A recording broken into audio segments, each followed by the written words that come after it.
ఎంత చెట్టుకు అంత గాలి. హై స్కూల్లో అటెండర్గా పనిచేస్తున్నాడు అప్పారావు. అతడికి 2 పిల్లలు. ఆదాయానికి తగ్గట్టు ఖర్చులుండాలంటాడు. కానీ అతడి భార్య రాజ్యలక్ష్మి మాత్రం అందుకు పూర్తిగా విరుద్ధం. అందరి ముందు గొప్పగా ఉండాలని ఖరీదైన చీరలు కొని కట్టేది. పిల్లలకు కూడా విలువైన బట్టలు కుట్టించేది. భార్య చేస్తున్న దుబారా ఖర్చును అదుపులో పెట్టలేక లోలోన బాధపడేవాడు అప్పారావు.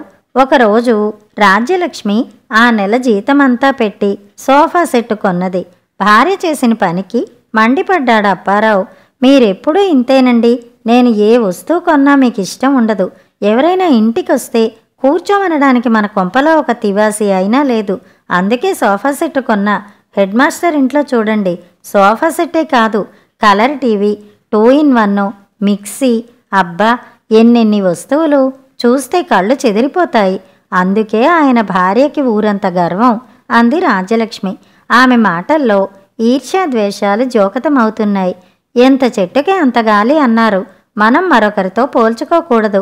మన రాబడికి తగ్గట్టుగా మన ఖర్చులు కూడా ఉండాలి. లేదా మనం అప్పులు చేస్తూ అవి తీర్చలేక తిప్పలు పడవలసి వస్తుంది.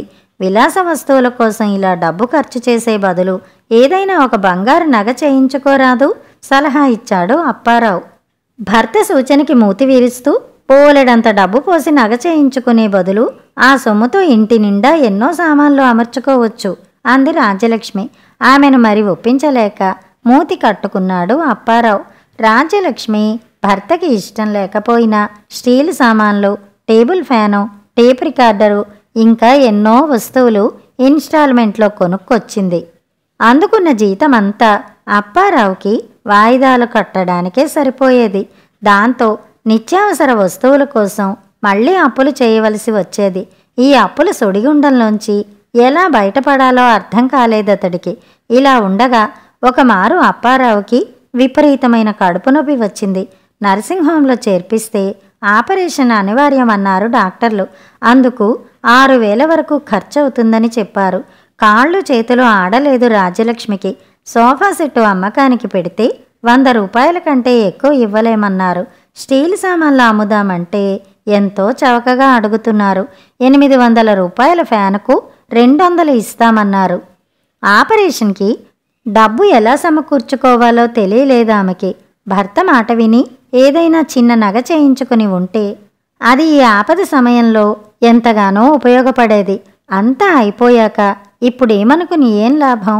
అప్పారావు దుస్థితికి జాలిపడ్డ పాఠశాల సిబ్బంది తలా 200 చొప్పున వేసుకుని అతడి ఆపరేషన్కు సహాయపడ్డారు. అప్పారావుకి సరైన సమయానికి ఆపరేషన్ చేయడం వలన గండం గడిచింది. ప్రాణాలతో బయటపడ్డ పెనిమిటిని చూశాక ఆమెలో మార్పు వచ్చింది. ఇంట్లో ఉన్న వస్తువులన్నిటినీ అమ్మేసి అప్పులు తీర్చేసి పొదుపుగా సంసారం చేస్తూ 100 రూపాయలు బ్యాంకులో వేయడం మొదలుపెట్టింది. భార్యలో వచ్చిన మార్పుకు ఎంతగానో సంతోషించాడు అప్పారావు. కథ సమాప్తం. ఎదురు దెబ్బ. భవానీ నగరంలో రామ్లాల్ నగల వ్యాపారి. అతని దుకాణంలో గణేష్ పనిచేస్తుండేవాడు. కానీ అతను దొంగబుద్ధి కలవాడు.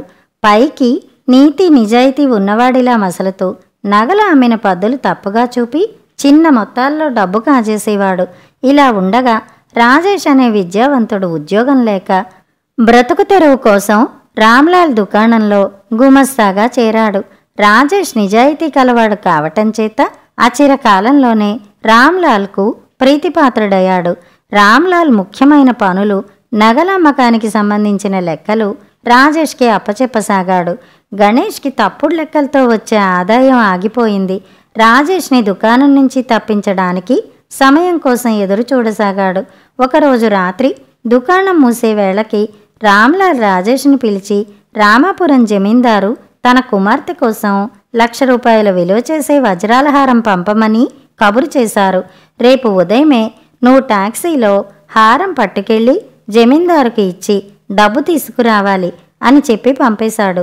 ఈ విషయం గణేష్ చాటుగా విన్నాడు. రాజేష్ని పని నుండి తప్పించే పథకం ఆలోచించాడు.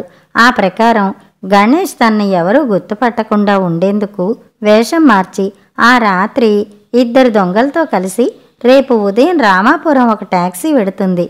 ఆ టాక్సీలో ఉన్నవాడి వద్ద 1,00,000 రూపాయలు విలువ చేసే హారం ఉంటుంది. దాన్ని మీరు దొంగిలించి హాయిగా జీవించండి అని వాళ్ళకి సలహా ఇచ్చాడు. తెల్లవారింది. గణేష్ మామూలుగా దుకాణానికి వెళ్ళాడు. కానీ రాజేష్ మాత్రం దుకాణానికి రాలేదు. ఇంతలో ఒక మనిషి వచ్చి రాజేష్కి జ్వరం రావటం చేతే దుకాణానికి రాలేకపోయాడు అని చెప్పి వెళ్ళిపోయాడు. అప్పుడు దుకాణం యజమాని రామాపురం జమీందార్కు హారం ఇచ్చిరమ్మని గణేష్ని పురమాయించాడు. గత్యంతరం లేక గణేష్ హారం తీసుకుని టాక్సీలో రామాపురం బయలుదేరాడు. దారిలో హారం కాజేయమని సలహా ఇచ్చిన దొంగలిద్దరూ టాక్సీని ఆపి మర్యాదగా హారం ఇవ్వు లేకపోతే అని కత్తితో బెదిరించారు.